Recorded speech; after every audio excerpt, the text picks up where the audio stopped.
La buée sur mon verre dessinait des arabesques floues sur le visage de la femme assise en face de moi. Chloé sourit. Et le soleil d'automne de la Croix-Rousse à Lyon sembla s'attarder un instant de plus sur la terrasse de notre café. Le tintement de sa cuillère contre la porcelaine était un son familier, presque réconfortant. « Tu penses à quoi ?» me demanda-t-elle. Ses yeux clairs fixés sur moi avec une douce curiosité. Je secouai la tête, un sourire flottant sur mes lèvres. À quel point la vie est étrange. Elle eut un petit rire. Ça, c'est le moins qu'on puisse dire. Il y a 3 mois. Cette scène aurait été impensable. Une pure fiction. Il y a 3 mois. Chloé Lambert n'était qu'un nom que je n'avais jamais entendu. Et l'homme qui nous liait, l'architecte de nos 2 vies brisées, était encore mon mari. Tout a commencé un mardi matin ordinaire, sous le ciel gris de Lyon. Le genre de journée prévisible qui composait ma vie. Ma vie était une partition bien réglée. À 41 ans, j'étais Élise Dubois, pharmacienne respectée, propriétaire de ma propre officine dans un quartier tranquille. Chaque fiole sur mes étagères était à sa place. Chaque commande était anticipée. Chaque conseil était mesuré. J'aimais l'ordre. J'avais bâti ma carrière et mon existence sur des faits, des preuves, des certitudes. Ce matin-là, la plus grande de mes certitudes s'appelait Marc.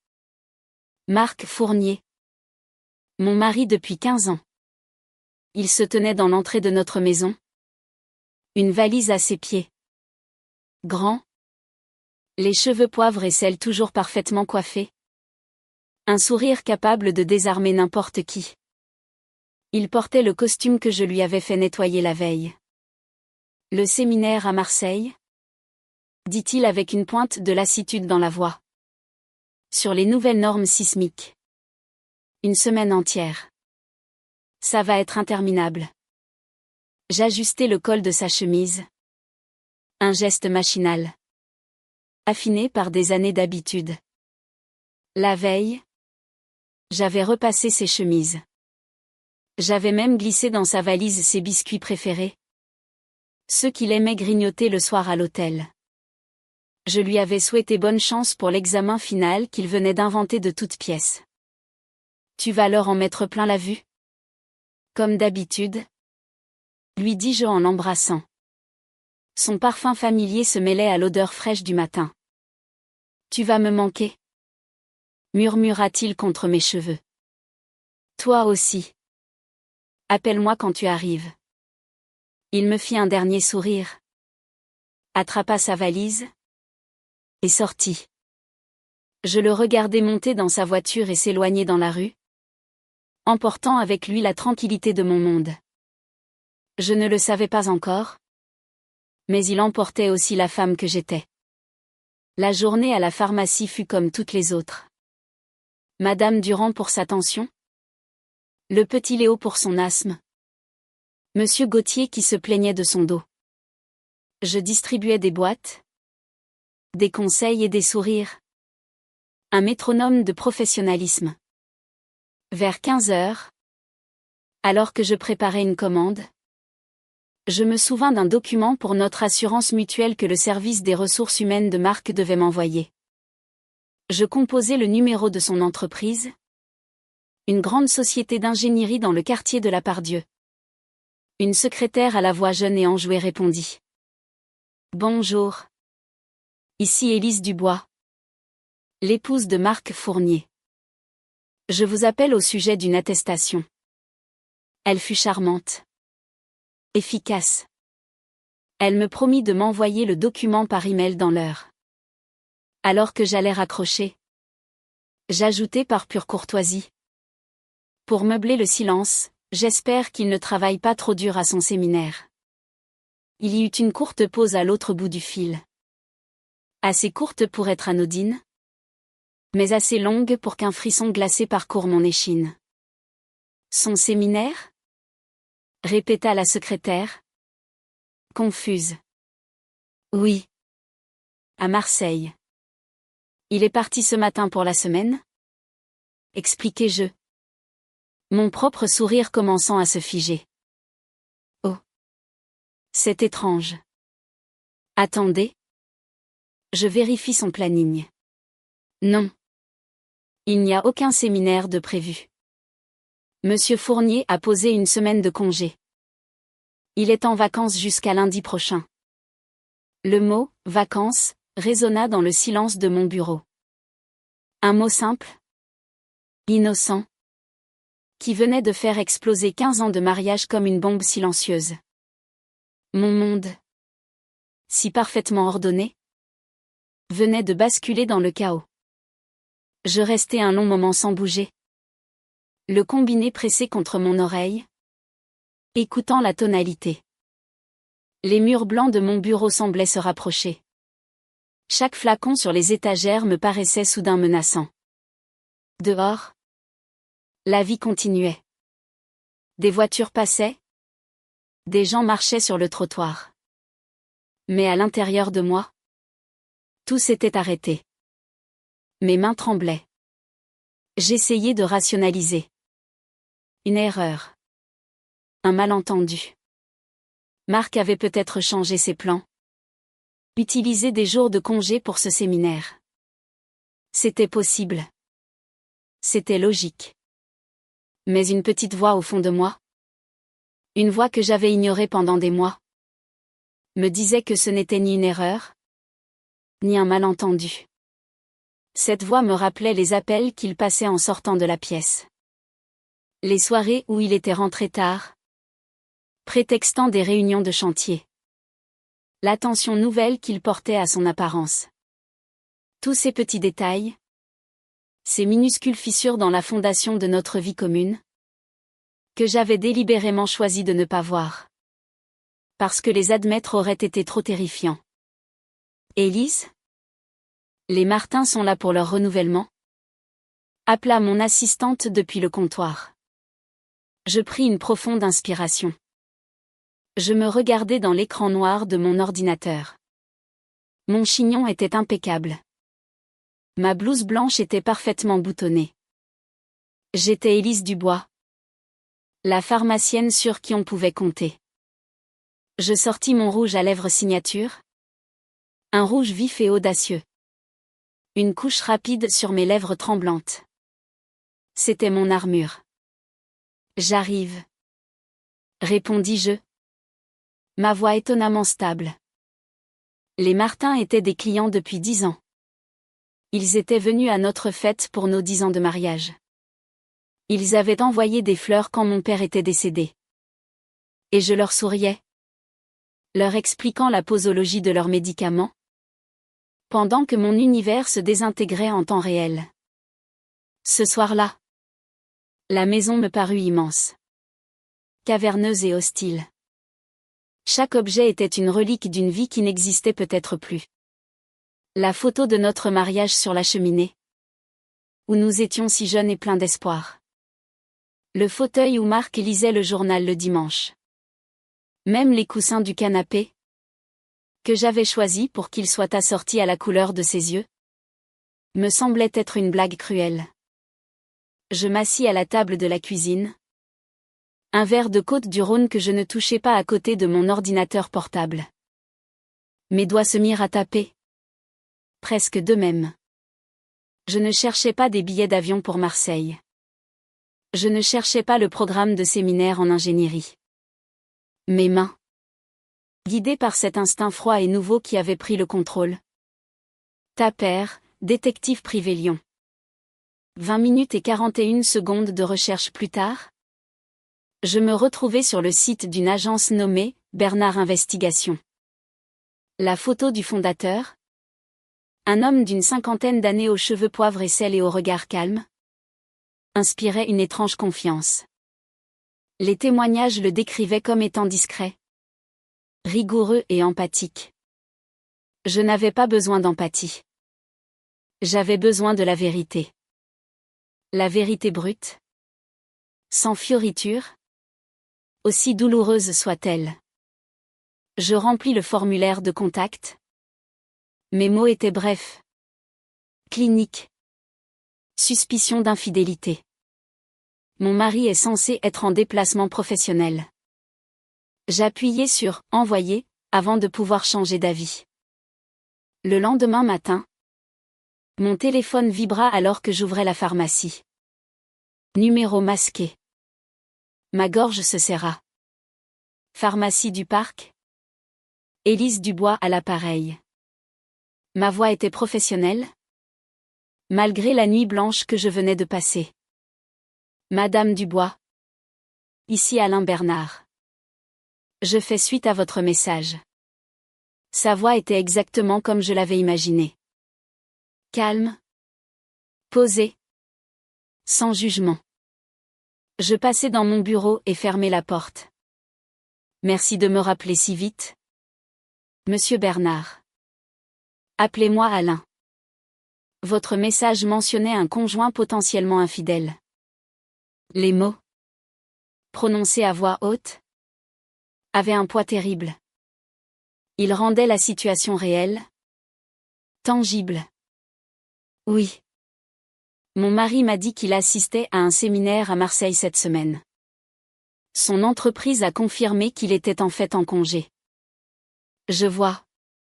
Dit Alain, sa voix s'adoucissant légèrement. J'ai un créneau cet après-midi à 16h. Nous pourrions nous retrouver au café Le République. Sur la presqu'île. C'est un endroit discret. À 15h57 cet après-midi-là, je repérai un homme qui ne pouvait être qu'Alain Bernard à une table dans le coin du café. Il se leva à mon approche.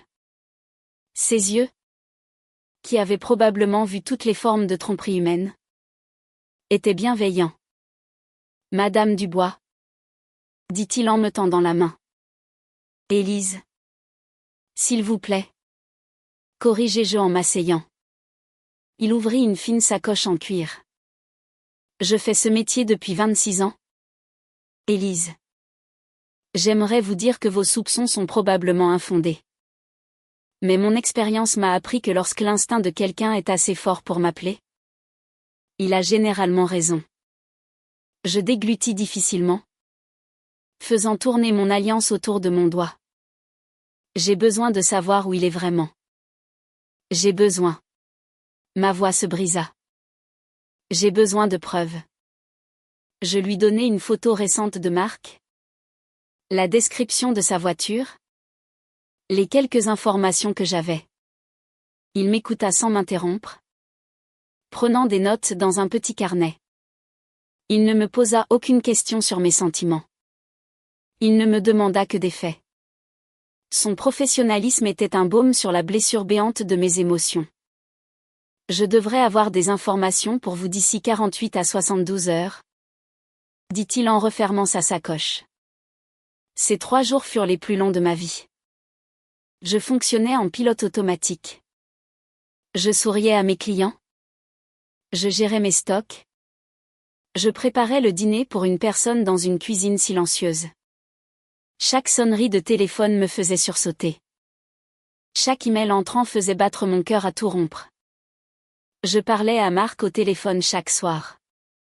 Il me racontait ses journées de formation, les intervenants brillants, la matière complexe. Il mentait avec un tel naturel que j'en avais la nausée. J'écoutais. Je jouais mon rôle. Ma propre performance digne d'un Oscar de la meilleure épouse trompée. Le vendredi après-midi. Mon téléphone vibra. Un message d'Alain. Regardez vos emails. Je l'ai trouvé. Mes mains tremblaient si fort que j'eus du mal à déverrouiller mon téléphone. J'ouvris l'email dans l'arrière-boutique de la pharmacie, le cœur battant dans mes tempes. Il y avait 5 photos en pièces jointes. La première montrait Marc entrant dans un hôtel de luxe. Ce n'était pas à Marseille. Le nom sur l'auvent était clair, le rêve bleu. Une recherche rapide m'apprit qu'il se trouvait sur la Côte d'Azur, l'un des endroits les plus chers et romantiques de France. La deuxième le montrait à la réception, son bras passé autour de la taille d'une femme que je n'avais jamais vue. Une femme plus jeune, Blonde. Élégante. La troisième les montrait tous les deux. Trinquant avec des coupes de champagne sur un balcon privé. Face à la mer Méditerranée scintillante. La quatrième les montrait marchant main dans la main sur une plage au coucher du soleil. Ils avaient l'air heureux. Pas juste contents. Radieusement. Profondément heureux. Le genre de bonheur que Marc et moi n'avions pas partagé depuis des années. La cinquième était une capture d'écran. La réservation de la suite la plus luxueuse de l'hôtel. La suite Sérénité. Pour cette nuit. Au nom de Monsieur et Madame Fournier. Chloé. Il avait donné mon nom à cette femme. Le rapport d'Alain était détaillé. Clinique. Sans émotion. Marc avait réservé le forfait romance. La femme avait été identifiée comme étant Chloé Lambert. 32 ans. Architecte d'intérieur à Paris. Ils s'étaient rencontrés 6 mois plus tôt lors d'une conférence. Depuis, Marc inventait des voyages d'affaires pour la retrouver. Je fixais l'image de Chloé. Elle était belle. D'une manière simple et naturelle.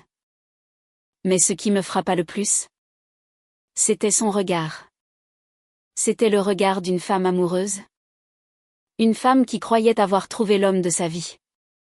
Ce n'était pas une simple liaison. Cette femme pensait avoir trouvé son avenir. Une clarté froide et tranchante s'empara de moi, chassant le brouillard de la douleur. Ma tristesse se mua en une résolution glaciale. Je saisis mon téléphone. Alain. C'est Élise. J'ai besoin d'une autre information. Le lendemain matin, je me suis assise dans mon bureau. La porte fermée, fixant l'écran de mon ordinateur. Le monde extérieur, avec ses prescriptions et ses patients, semblait appartenir à une autre dimension. La seule réalité qui comptait était celle qui se dessinait sur l'écran lumineux. Je venais de réserver une chambre à l'hôtel Le Rêve Bleu pour la semaine suivante. La semaine exacte où Marc m'avait déjà prévenu qu'il devrait assister à un certificat avancé obligatoire à Lille. J'avais spécifiquement demandé la suite Sérénité. La même suite où mon mari séjournait actuellement avec sa maîtresse. Mais ce n'était pas tout. Les recherches complémentaires d'Alain, celles que je lui avais demandées la veille, avaient révélé quelque chose qui me glaça le sang. D'après les réseaux sociaux de Chloé et quelques conversations discrètes qu'Alain avait réussi à avoir avec le personnel de l'hôtel, elle croyait que Marc était célibataire. Il lui avait dit qu'il n'avait jamais été marié, qu'il cherchait la bonne personne, qu'il rêvait de fonder une famille pour la première fois. Pendant que j'avais passé 15 ans à construire une vie avec lui, Marc m'avait entièrement effacé pour créer une fiction destinée à son nouvel amour. Il ne s'était pas contenté de me tromper. Il avait nié mon existence. Alors que je fermais mon ordinateur portable, un calme étrange s'installa en moi. La panique et le chagrin qui m'avaient submergé laissaient place à une détermination froide et précise. Je n'allais pas simplement confronter mon mari. J'allais démanteler sa vie fabriquée. Pièce par pièce. En commençant par le luxueux décor où il pensait s'en être tiré à si bon compte. Ce que Marc ne savait pas, c'est que son château de mensonges si soigneusement construit était bâti sur du sable. Et la marée était en train de monter. La semaine s'écoula dans une brume surréaliste. Le jour, je comptais des pilules. Je conseillais des patients. Je maintenais l'attitude précise et attentive qui avait fait la réputation de ma pharmacie. La nuit, je planifiais méticuleusement mon approche. Il ne s'agissait pas seulement d'une confrontation. Il s'agissait de récupérer ma dignité au milieu des décombres de la trahison de Marc. « Vous êtes sûr de vouloir faire ça ?» m'avait demandé Alain lors de notre dernier rendez-vous. Son bureau était sobre mais confortable. Les murs étaient tapissés de diplômes et d'une unique photo de famille. Je n'ai jamais été aussi certaine de quoi que ce soit. Avais-je répondu en acceptant le dossier qu'il me tendait. À l'intérieur se trouvaient des photos supplémentaires, des reçus du service en chambre, et un calendrier détaillé des activités de Marc et Chloé à l'hôtel. Ils doivent quitter l'hôtel dimanche, confirma Alain. Et d'après l'agenda auquel vous m'avez donné accès, il prévoit de vous dire qu'il part pour un autre certificat le lundi suivant. Parfait. Je glissai le dossier dans mon sac en cuir. Cela me donne exactement ce dont j'ai besoin. Le dimanche soir, je regardais mon mari rentrer à la maison depuis la baie vitrée de notre salon. Il portait sa valise avec l'assurance désinvolte d'un homme qui croyait sa tromperie sans faille. Je l'observais vérifier son reflet dans la vitre de la voiture avant de s'approcher de la porte. Il redressa son col, passa une main dans ses cheveux, ajusta son expression pour passer du contentement à un épuisement fin. « Salut ma chérie », lança-t-il en laissant tomber ses clés dans le vide-poche en céramique que j'avais fabriqué lors d'un cours de poterie pour notre 3e anniversaire. Mon Dieu! Ce séminaire était brutal. Les examens étaient impossibles. Je l'enlaçai, humant son odeur. Sous son eau de Cologne habituelle, je décelai la faible trace d'un parfum féminin qui ne m'était pas familier. Pauvre chou, murmurai-je. Tu dois être épuisé. Complètement lessivé, confirma Marc, sa main traçant des motifs familiers sur mon dos. Mais j'ai réussi avec brio. La direction est vraiment contente. Je lui servis son whisky préféré. 2 doigts avec un seul glaçon. Et j'écoutais les mensonges élaborés qu'il avait construits sur les formateurs, les cours et les autres ingénieurs. Les détails étaient impressionnants. Il les avait clairement répétés. Ah, mentionna-t-il nonchalamment pendant le dîner. Je viens d'apprendre qu'ils ont besoin de moi pour le certificat avancé la semaine prochaine. C'est le dernier? Promis. Je pris une gorgée de vin. Délibérément. C'est tout. Cette fois. Lille. Répondit-il sans hésitation. L'entreprise développe sa division dans le Nord et ils ont besoin que les ingénieurs seniors soient certifiés sur les nouveaux systèmes. Je hochai la tête avec sympathie. Tu travailles si dur. Tu pars quand? Lundi matin. Marc tendit la main par-dessus la table pour serrer la mienne. Je suis désolé pour tous ces voyages. Je sais que ça fait beaucoup en ce moment. Ne t'en fais pas pour ça, dis-je en lui rendant sa pression. Je comprends parfaitement. Le lendemain matin, après le départ de Marc pour son faux séminaire à Lille, je fis ma propre valise. Je choisis des articles que j'avais achetés spécialement pour cette occasion. Des vêtements que Marc n'avait jamais vus. Un nouveau parfum. Même un maquillage différent de mon style habituel. Je créai une version de moi-même qu'il ne reconnaîtrait pas au premier coup d'œil, mais qui lui serait indéniablement familière après un examen plus attentif. En conduisant vers la Côte d'Azur, le long de l'autoroute du Soleil, je repensais aux 15 années que j'avais investies dans mon mariage. Les débuts dans notre petit appartement exigu pendant que je terminais mes études de pharmacie. La fausse couche durant notre 7e année qui nous avait presque brisés. Les 3 ans de rénovation de la maison de nos rêves que nous avions conçue ensemble. Nous disputant pour chaque poignée de porte et chaque luminaire. Tout cela était maintenant filtré par la connaissance nauséabonde que pendant que je construisais notre vie, Marc avait construit sa voie de sortie. L'hôtel Le Rêve Bleu s'élevait sur le littoral comme un château moderne. Tout en verre et en lignes épurées. Conçu pour encadrer l'horizon bleu infini de la Méditerranée. Je confiai mes clés au voiturier. Lissai ma nouvelle robe d'été. Et pénétrai dans le hall majestueux avec ses plafonds de 12 mètres de haut et ses vues panoramiques sur la mer. Bienvenue au Rêve Bleu.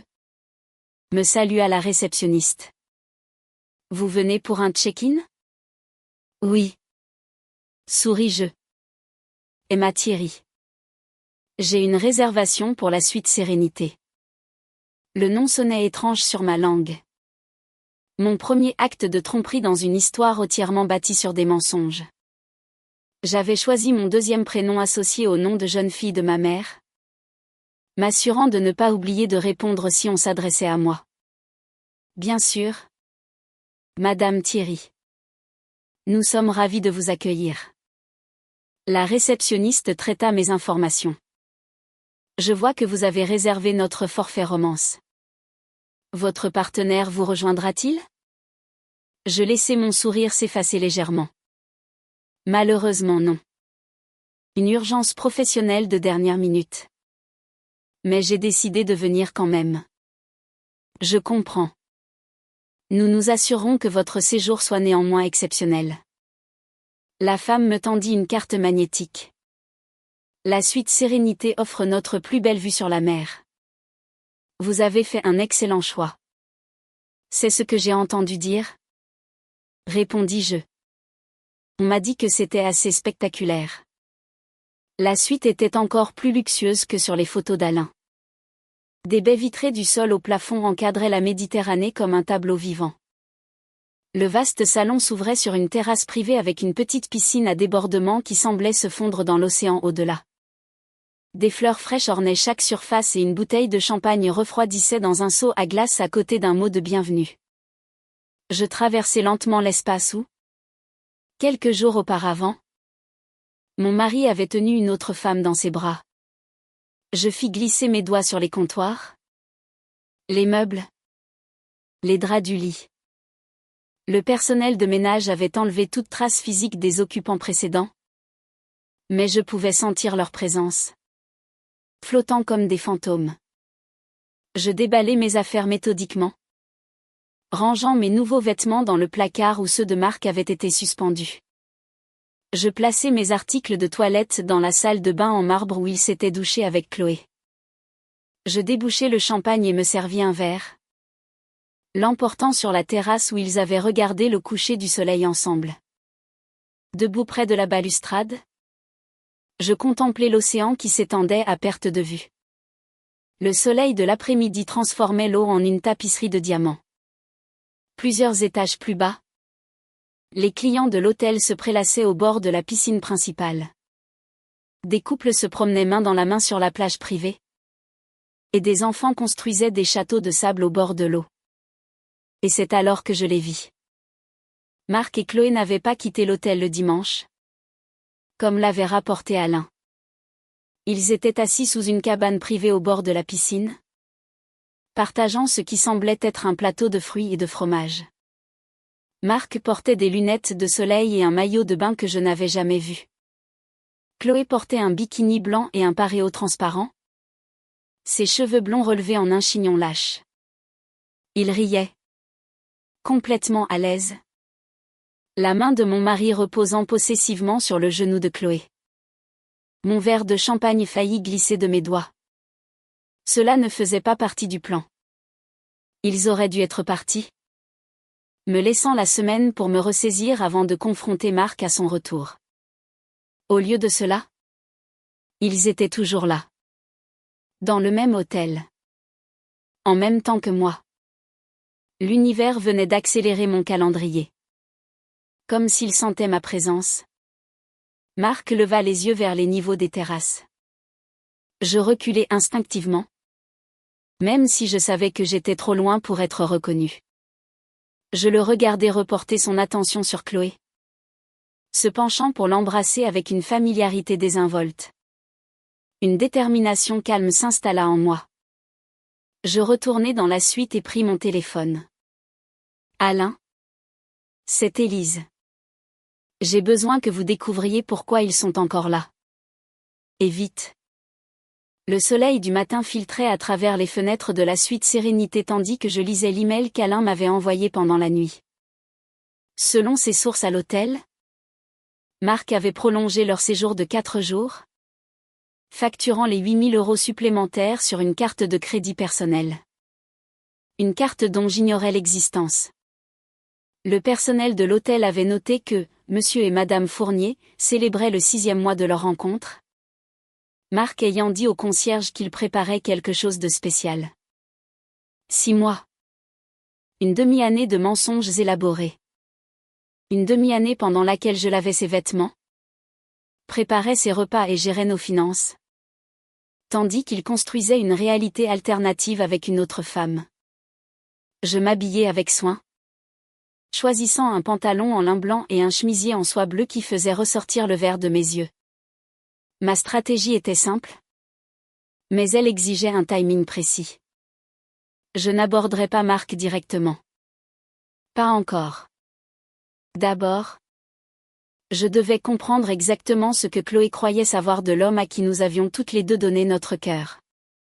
À 9h38, je me dirigeais vers le spa réputé de l'hôtel. Les renseignements d'Alain indiquaient que Chloé avait un massage prévu à 10h, suivi d'un soin du visage spécialisé. L'éclat de l'océan. Je réservais le même soin du visage, programmé pour me placer dans le salon de relaxation juste après le massage de Chloé. Le spa m'accueillit avec le doux bruit de l'eau qui coule et le parfum apaisant de la lavande et du sel marin. Après avoir enfilé le peignoir moelleux fourni, on m'escorta jusqu'au salon de relaxation des femmes. Un espace intime avec seulement 6 chaises longues faisant face à un mur de verre donnant sur un jardin de rocailles privé. Je choisis la chaise la plus éloignée de la porte et fis semblant de lire un magazine, le cœur battant à tout rompre en attendant.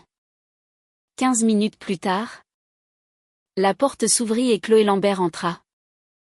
Son visage radieux après son massage, ses mouvements langoureux et détendus. Elle choisit une chaise longue à 2 sièges de moi, acceptant une tasse de tisane de l'assistante avec un sourire chaleureux.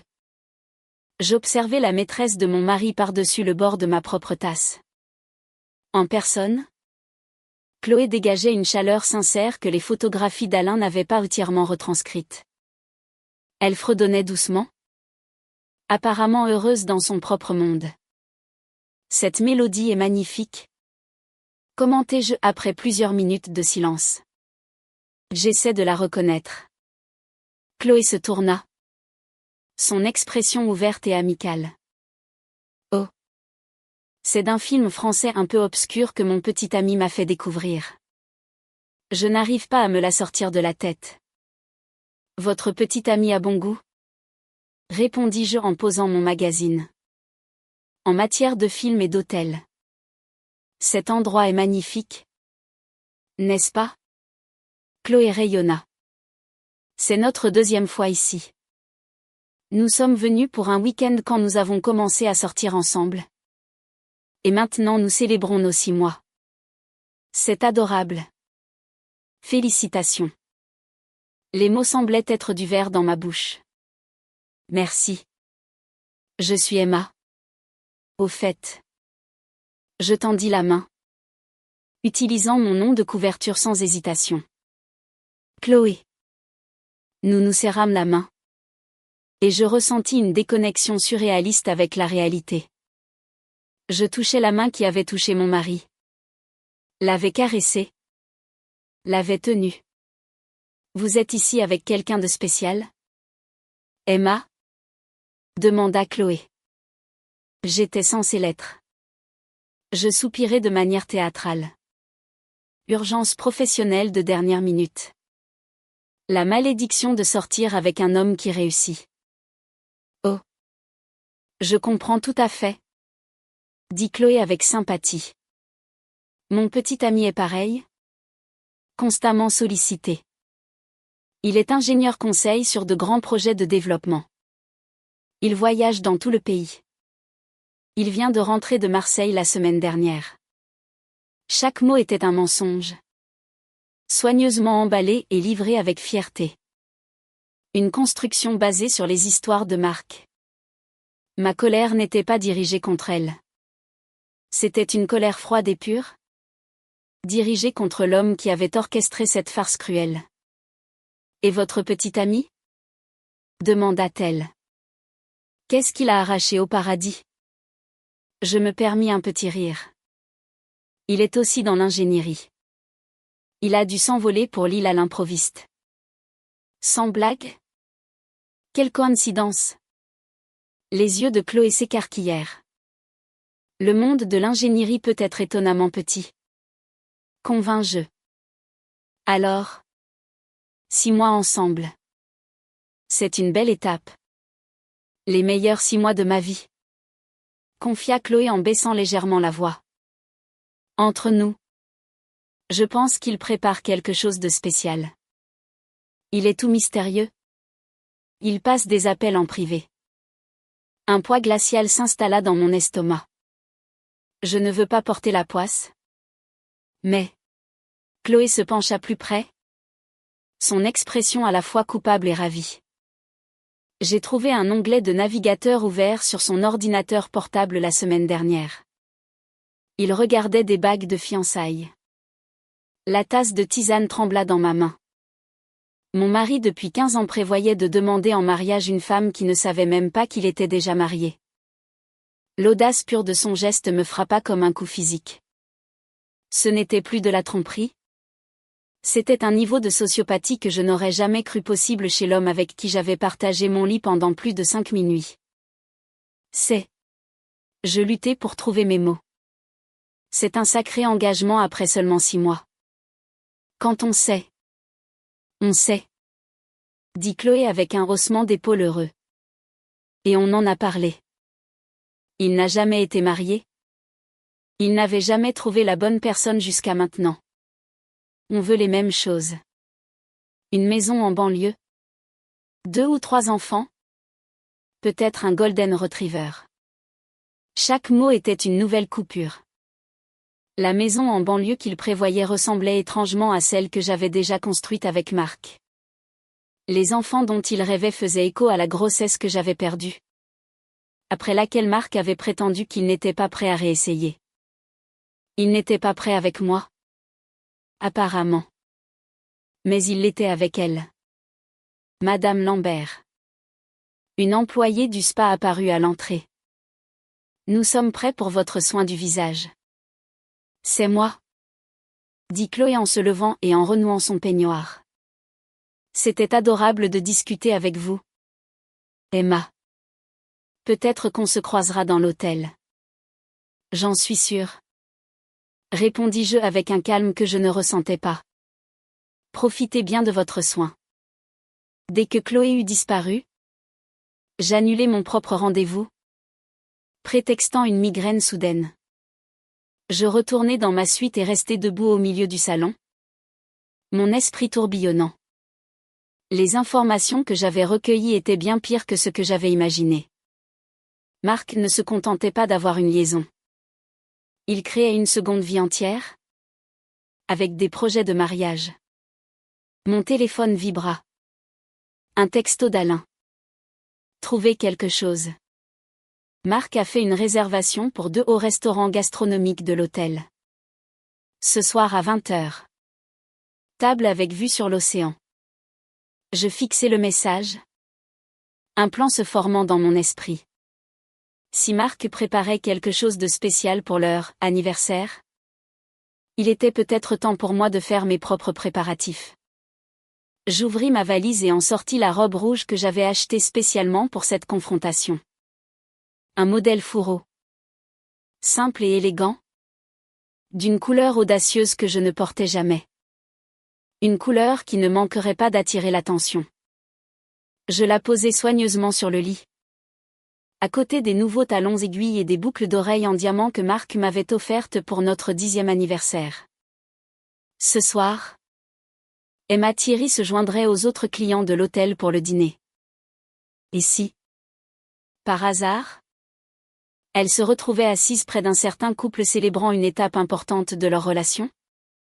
Eh bien, ce serait simplement une coïncidence malheureuse pour Marc Fournier. Alors que je me préparais pour la soirée, je réalisais que quelque chose d'inattendu s'était produit lors de ma conversation avec Chloé. Je ne détestais pas cette femme, qui s'était retrouvée involontairement prise dans la toile de tromperie de Marc. En fait, je ressentais une troublante affinité avec elle.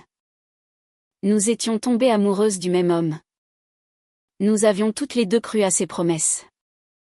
Nous avions toutes les deux construit nos avenirs autour de ses mensonges. À la tombée de la nuit, J'étais prête.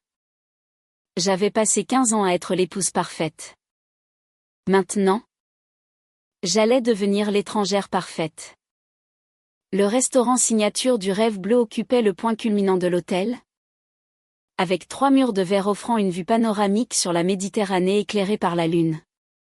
Des lustres en cristal jetaient une lueur chaude sur les nappes blanches et l'argenterie étincelante.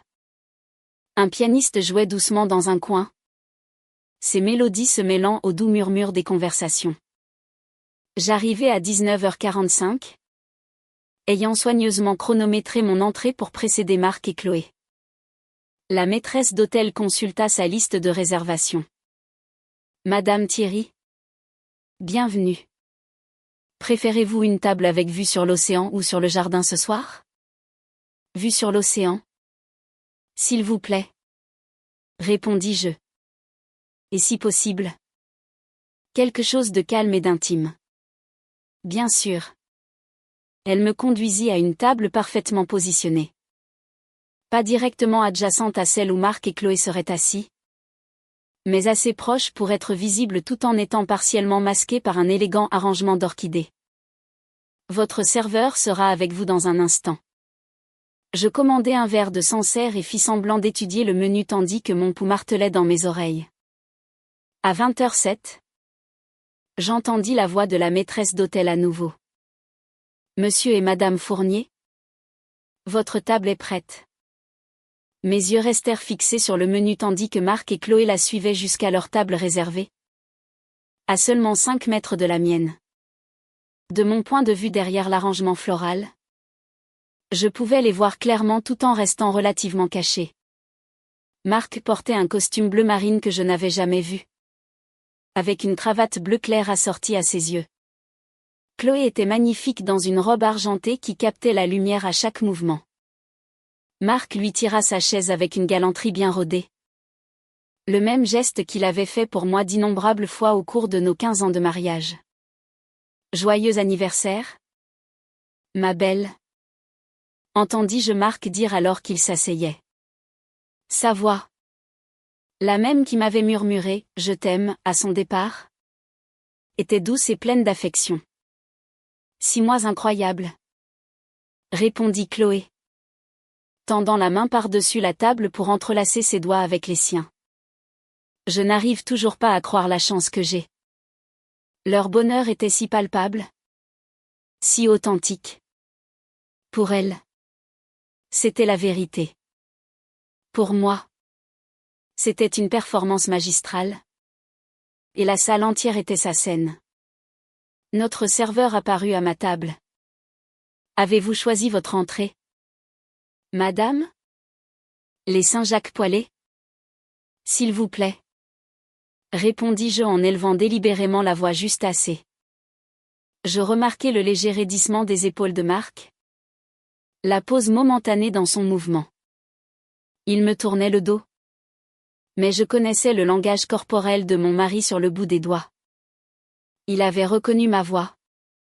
Mais il était probablement en train de se convaincre qu'il s'était trompé.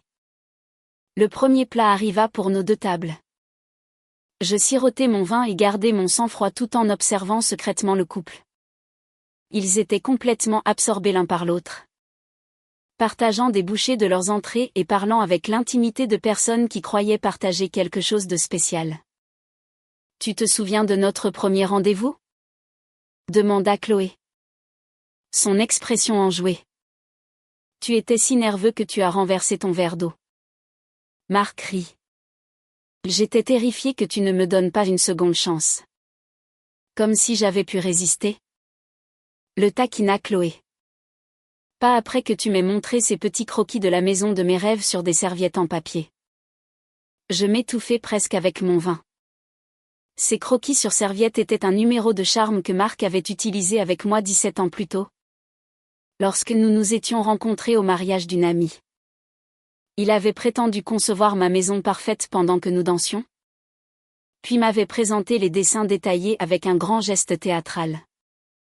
J'avais été charmée par sa créativité, n'imaginant jamais qu'il recyclerait la même routine pour une autre femme près de 2 décennies plus tard. Alors que leurs plats principaux arrivaient, Je décidai qu'il était temps d'accélérer mon plan. Je fis signe à mon serveur. Il me semble que j'ai fait tomber ma serviette, dis-je quand il s'approcha. Pourriez-vous m'en apporter une autre? Quand le serveur revint avec la serviette, je renversai délibérément mon verre d'eau. Le bruit du verre et de l'eau qui se répandit attira l'attention de plusieurs tables voisines, y compris celle de Marc et Chloé. Oh! Je suis tellement désolé, m'exclamai-je, assez fort pour être entendu. Alors que j'aidais le serveur à éponger le liquide, je me positionnai de manière à être pleinement visible de la table de Marc. Je sentis instantanément ses yeux sur moi. Dans ma vision périphérique, je le vis se figer au milieu d'une phrase, sa fourchette suspendue à mi-chemin de sa bouche. Je me tournai légèrement, lui offrant une vue claire de mon profil tout en feignant de ne pas être consciente de sa présence. La couleur quitta le visage de Marc. Il reposa sa fourchette d'une main tremblante et murmura quelque chose d'urgent à Chloé, qui parut inquiète. « Tout va bien, madame ?» me demanda le serveur. « Parfaitement bien, » répondis-je avec un sourire chaleureux. « Ce sont des choses qui arrivent. Merci de votre aide. » Une fois l'agitation retombée, je retournai à mon repas. Maintenant la comédie d'une femme dînant seule et contente. Je pouvais presque sentir la panique de Marc irradier à travers la pièce. Il était maintenant assis de manière rigide sur sa chaise, le dos anormalement droit, jetant des regards furtifs dans ma direction entre des bribes de conversation forcée avec Chloé. « Quelque chose ne va pas ?» entendis-je Chloé lui demander. « On dirait que tu as vu un fantôme. »« Non. Non. » l'assura-t-il. Peu convaincant. Je viens de me souvenir d'un email que j'ai oublié d'envoyer avant de quitter la chambre. J'attendis qu'ils soient à mi-chemin de leur plat principal avant de mettre en œuvre la phase suivante de mon plan. Je sortis mon téléphone et fis semblant de répondre à un appel. « Emma Thierry à l'appareil ?» dis-je clairement. « Oh. Bonjour. » Je me lançai dans une conversation animée avec mon interlocuteur imaginaire, riant de temps en temps et gesticulant avec ma main libre. Je mentionnais des projets d'ingénierie, des voyages d'affaires à Lille et l'équilibre entre vie professionnelle et vie privée. Tout cela sans jamais regarder directement la table de Marc et Chloé. Marc transpirait maintenant visiblement. Il desserra sa cravate et but son eau à grande gorgée. Son repas à peine touché. L'expression de Chloé était passée de romantique à préoccupée, sa main se posant sur son bras avec interrogation. Quand les cartes des desserts arrivèrent, je décidai qu'il était temps pour l'approche directe. Je me levai, lissai ma robe rouge et me dirigeai délibérément vers les toilettes, ce qui m'obligeait à passer juste à côté de leur table. En approchant, je laissai mon regard se poser sur eux naturellement, comme si je les remarquais pour la première fois. Je m'arrêtai, mon expression passant à une agréable surprise. « Chloé ?» dis-je chaleureusement. « Du spa. Ce matin. Quelle belle coïncidence. » Le visage de Chloé s'illumina de reconnaissance. « Emma. C'est un plaisir de vous revoir. » Marc était assis, figé, les jointures blanches autour de son verre d'eau, ses yeux passant de l'une à l'autre des deux femmes avec une horreur non dissimulée. « J'espère que vous avez apprécié votre soin du visage ?» continuai-je en ignorant délibérément Marc. Le mien a malheureusement été annulé à cause d'une migraine. « Il était merveilleux ?» répondit Chloé. Puis, avec un sourire sincère, elle désigna Marc. « Emma. Je vous présente mon petit ami. Marc. Marc. Voici Emma. Nous nous sommes rencontrés au spa ce matin. » Le visage de Marc était cendré alors qu'il se forçait à se tourner vers moi. Nos yeux se rencontrèrent pour la première fois de la soirée. Les siens étaient écarquillés de terreur. Les miens frais et calmes. Enchanté de vous rencontrer. Marc. Je tendis la main. Emma Thierry. Marc n'eut d'autre choix que de prendre ma main. La sienne était moite de stress. Bonjour. Réussit-il à articuler? Sa voix à peine audible. Le petit ami d'Emma est aussi dans l'ingénierie? Expliqua joyeusement Chloé. N'est-ce pas une coïncidence? Il a été appelé à Lille pour le travail. Lille? Répétai-je en maintenant le regard de Marc. Mon Dieu! Quelle coïncidence! Dans quel domaine de l'ingénierie vous spécialisez-vous? Marc? Peut-être connaissez-vous mon ami. Marc ouvrit la bouche. Mais aucun son n'en sortit. Des perles de sueur apparurent visiblement sur son front. Il est ingénieur conseil en structure? Répondit fièrement Chloé quand Marc resta silencieux. Il travaille sur de grands projets dans tout le pays. C'est fascinant. Souris-je. Le mien est dans le génie civil. Les ponts. Surtout. En fait. Il vient de terminer un important certificat à Marseille la semaine dernière. Marc se leva brusquement, manquant de renverser sa chaise. Excusez-moi. Balbutia-t-il. J'ai besoin de prendre l'air. Avant que l'une ou l'autre des femmes ne puisse répondre, il se dirigea rapidement vers la sortie du restaurant, laissant Chloé le regarder partir. Confuse. Je suis désolée, dit Chloé. Clairement embarrassée. Il n'est pas dans son assiette ce soir. Je pense qu'il est nerveux à propos de quelque chose. Ne vous excusez pas. L'assurai-je en prenant le siège que Marc avait laissé vacant. Les hommes peuvent être si mystérieux parfois. N'est-ce pas? Une minute ils vont bien. La suivante ils sont complètement défaits par les plus petites choses. Chloé hocha la tête, jetant un coup d'œil vers la porte où Marc avait disparu. Il est bizarre depuis le début de la soirée. Il passe des appels dans les toilettes. Il regarde sa montre toutes les 5 minutes. Peut-être qu'il a quelque chose en tête? Suggérai-je. Quelque chose d'important qu'il est en train de planifier. Une rougeur monta aux joues de Chloé. C'est ce que je me demande. Notre 6e mois semble être un moment étrange pour être si nerveux. À moins qu'il ne s'apprête à poser une question très importante? Complétai-je sa pensée. C'est fou de penser ça après seulement 6 mois? Demanda Chloé. Sa voix baissant jusqu'à un murmure. Nous ne nous connaissons pas depuis si longtemps. Mais j'ai l'impression que nous sommes ensemble depuis toujours. Quelque chose se tordit douloureusement dans ma poitrine. Cette femme n'était pas juste une passade pour Marc. Elle était un remplacement complet. Une version plus jeune de la vie qu'il avait déjà construite et dont il s'était apparemment lassé. Je ne pense pas que ce soit fou du tout. Dis-je doucement. Quand on sait. On sait. N'est-ce pas? Exactement. L'expression de Chloé s'éclaira. C'est ce que Marc dit toujours. Il m'a dit qu'il n'avait jamais ressenti ça pour personne avant. Qu'il avait attendu toute sa vie de construire un avenir avec quelqu'un qui le comprenne vraiment. Chaque mot était un poignard. Mais je maintenais ma façade calme. Et vous le croyez? De tout mon cœur. Répondit Chloé sans hésitation. Marc est l'homme le plus honnête et le plus dévoué que j'ai jamais rencontré. Il dit ce qu'il pense et il tient chacune de ses promesses. C'est ce que j'aime le plus chez lui. L'ironie était si amère qu'elle me brûlait la gorge. L'homme le plus honnête qu'elle ait jamais rencontré. Je hochai lentement la tête, prenant ma décision.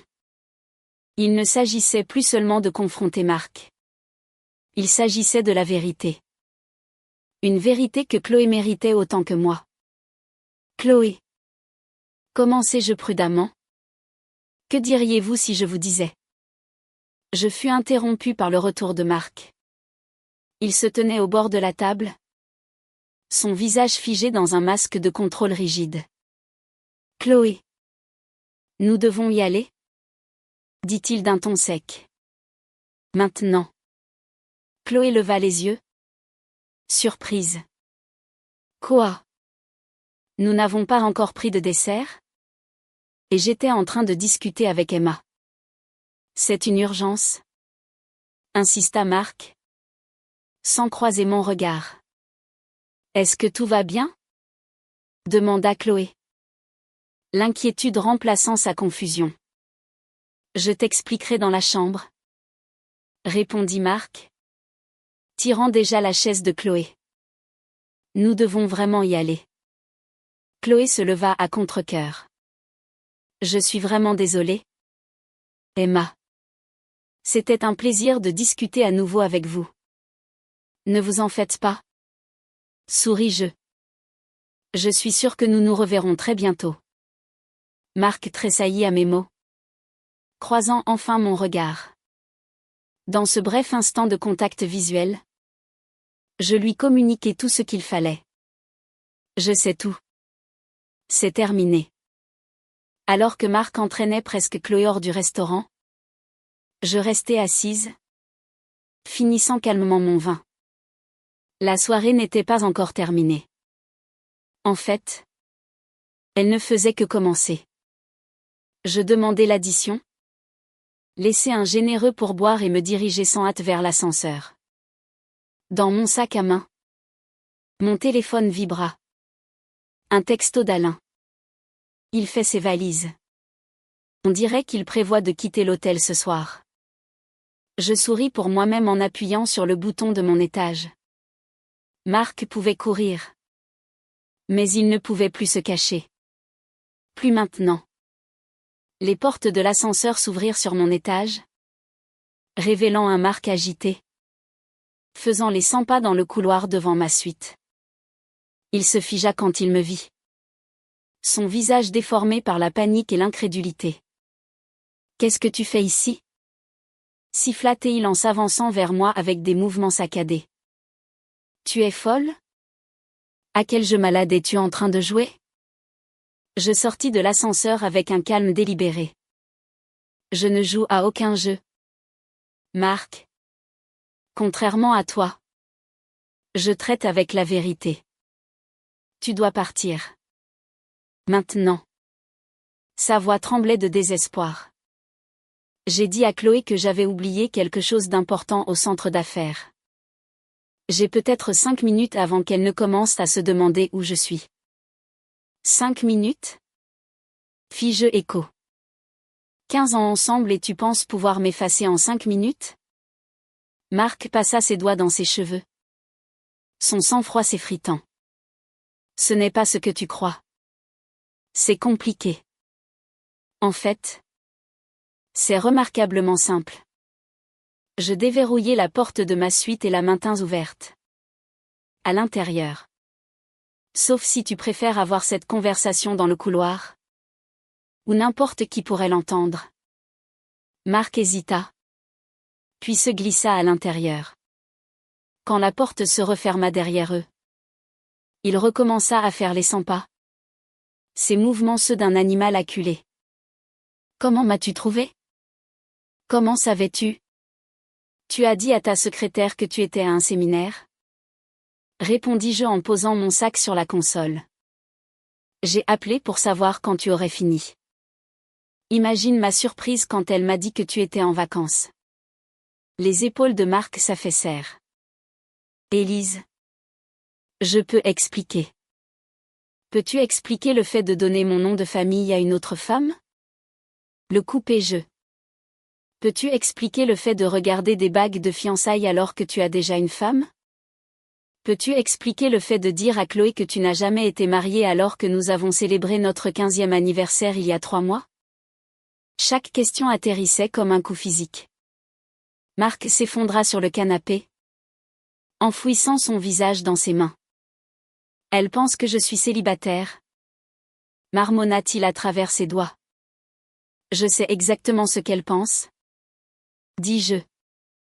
Nous avons eu une conversation très éclairante au spa ce matin. Et de nouveau au dîner? Juste avant que tu ne fuis le restaurant comme si tu avais vu un fantôme. Je m'adossai au mur. L'étudiant. Ce qui, d'une certaine manière, était le cas. Le fantôme de l'épouse que tu as effacé. Marc leva les yeux. Ses yeux rougis. Qu'est-ce que tu vas faire? Ça dépend, répondis-je. Qu'est-ce que tu comptais faire? La demander en mariage avec les bagues que tu regardais? Commettre la bigamie? Ou allais-tu enfin me demander le divorce?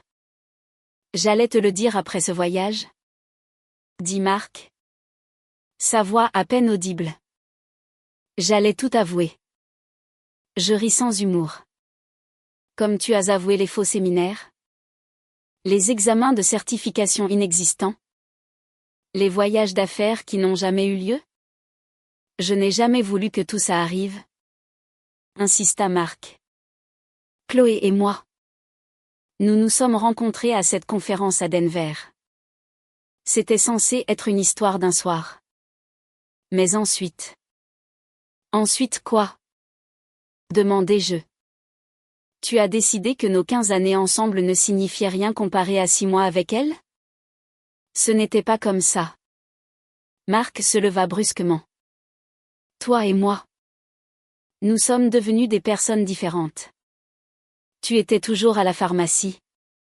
Toujours à faire passer tes patients en premier. Nous avons arrêté de parler de choses importantes il y a des années. Je sentis une vague de fureur froide. Alors, plutôt que d'aborder ces problèmes avec ta femme, tu as créé une fiction élaborée et tu t'es trouvé un remplacement. Un modèle plus jeune qui ne connaît pas tes ronflements. Le problème d'alcool de ta mère? Ou le fait que tu es nul avec l'argent? Marc tressaillit. Chloé me comprend. Chloé comprend la version de toi que tu as inventée. Le corrigeai-je. L'homme célibataire. Jamais marié. Sans bagage ni histoire. Cette personne n'existe pas. Marc. Un coup à la porte brisa la tension entre nous. Marc se figea. Les yeux écarquillés de terreur. Emma.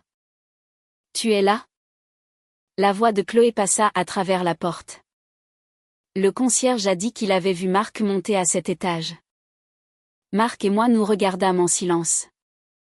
Lui. Suppliant sans mot dire. Moi. Contemplant ma prochaine action. Je sais que vous êtes tous les deux là. Continua Chloé.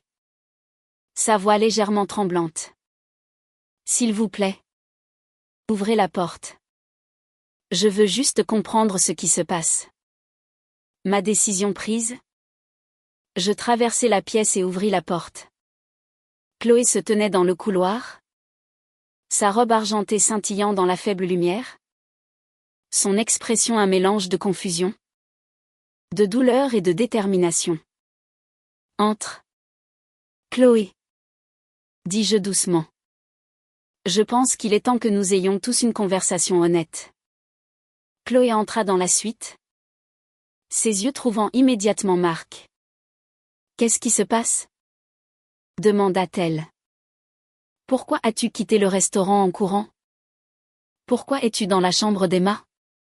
Vous vous connaissez? Marc sembla rétrécir sous son interrogatoire. Sa bouche s'ouvrit et se referma.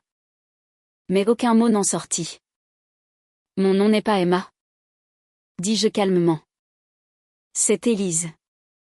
Élise Fournier. Le front de Chloé se plissa. Fournier? Comme le nom de famille de Marc? Vous êtes sa sœur? Non. Je levai ma main gauche où mon alliance capta la lumière. Je suis sa femme. La couleur quitta le visage de Chloé. Elle chercha aveuglément le mur pour se stabiliser. Sa femme. Nous sommes mariés depuis 15 ans. Continuai-je. Ma voix douce malgré la cruauté de la vérité que je délivrais. Je suis pharmacienne à Lyon. Nous possédons une maison ensemble. Marc m'a dit qu'il assistait à des séminaires de certification ces derniers mois. Alors qu'en réalité, il était avec toi. Chloé se tourna vers Marc, qui se tenait immobile au centre de la pièce. Dis-moi qu'elle ment, murmura-t-elle. Dis-moi que c'est une sorte d'horrible blague. Quand Marc resta silencieux, des larmes remplirent les yeux de Chloé. Tu m'as dit que tu n'avais jamais été mariée. Tu as dit que tu attendais la bonne personne. Je suis désolée. Réussit finalement à dire Marc. Les mots creux et insuffisants. Désolée? La voix de Chloé monta avec incrédulité. Tu m'as laissé croire que nous avions un avenir ensemble. Tu m'as présenté à tes parents. Je me sentis comme si on m'avait frappé. Tu l'as emmené voir Éléonore et Richard? Marc hocha la tête misérablement. Pour Noël. Je t'avais dit que j'avais cette conférence à Strasbourg. Il savait que tu étais marié? Réalisa Chloé. Son expression se durcissant. Ils se sont assis en face de moi au dîner, m'écoutant parler de notre avenir ensemble. Et ils savaient. Ils l'ont toujours protégé. Dis-je. Une étrange camaraderie se formant entre moi et la maîtresse de mon mari. Même de lui-même. Chloé s'effondra sur le canapé, enfouissant son visage dans ses mains. 6 mois de ma vie. 6 mois de projets. De rêves. De confiance. Essayer 15 ans. Dis-je sans rancune. 15 ans à construire une vie avec quelqu'un qui pouvait la jeter sans un regard en arrière. Marc nous regarda, passant de l'une à l'autre. La panique grandissant dans ses yeux alors qu'il réalisait que nous trouvions un terrain d'entente. Attendez une minute. Ce n'est pas juste. Vous me faites passer pour une sorte de monstre. Les deux femmes se tournèrent vers lui avec des expressions d'incrédulité presque identiques. Tu prévoyais de la demander en mariage? Constatai-je platement. Tout en étant encore mariée avec moi. Tu m'as dit que tes parents étaient ravis d'avoir enfin des petits-enfants? Ajouta Chloé. Alors qu'ils ont déjà une belle fille. Terminai-je. Marc recula. Les mains levées en signe de défense. J'étais pris au milieu. Je ne savais pas comment arranger les choses sans blesser tout le monde. Alors? Au lieu de ça? Tu as blessé tout le monde? Observai-je. Solution magistrale. Chloé essuya ses larmes du revers de la main, étalant son mascara. Est-ce que tu m'as vraiment aimé? Ou n'étais-je qu'une échappatoire à ta vraie vie? Marc parut sincèrement peiné. Bien sûr que je t'ai aimé. Je t'aime encore. Ce que nous avons est réel. Et moi? Alors? Demandai-je tranquillement. Est-ce que notre mariage était réel? Ou n'était-ce qu'une façon de passer le temps jusqu'à ce que quelqu'un de mieux se présente? Ce n'est pas juste.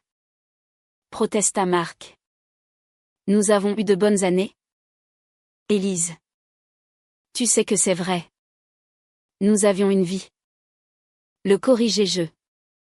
Une vie que tu étais prêt à jeter plutôt que d'affronter ses imperfections. Chloé se leva brusquement, redressant ses épaules malgré les larmes qui coulaient encore sur son visage. Je ne peux pas faire ça. Je ne peux pas rester ici à t'écouter essayer de justifier le fait de nous aimer toutes les deux en même temps. Elle se tourna vers moi. De femme à femme. Je ne savais pas. Je vous jure que je n'avais aucune idée qu'il était marié. Je vous crois. Dis-je. Et je le pensais. Il nous a trompés toutes les deux. Juste de manière différente.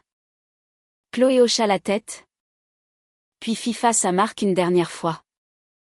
Ne m'appelle pas. N'envoie pas de SMS.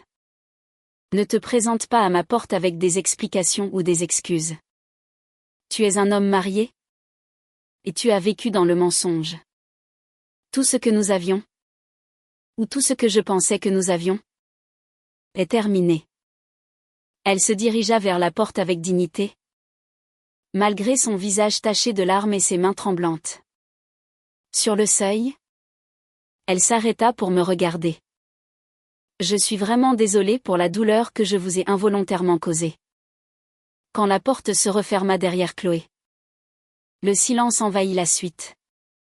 Marc se tenait immobile, comme incapable de traiter ce qui venait de se passer.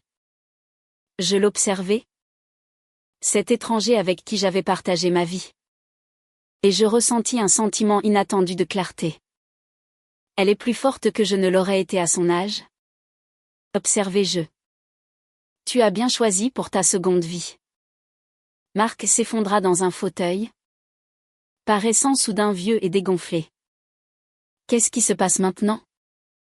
Maintenant? Je pris mon téléphone sur la console. Maintenant? J'appelle la réception et je change mon vol pour demain matin au lieu de vendredi. Je rentre à notre maison, qui sera bientôt juste ma maison.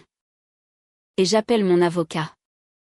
Toi, tu restes ici, dans ce magnifique hôtel où tu as créé tant de souvenirs spéciaux. Et tu trouves un moyen de vivre avec toi-même. Juste comme ça? Marc leva les yeux vers moi avec incrédulité. 15 ans terminés dans une chambre d'hôtel? Notre mariage s'est terminé au moment où tu as décidé de créer une seconde vie. Répondis-je. Ceci n'est que la reconnaissance de ce que tu as déjà fait.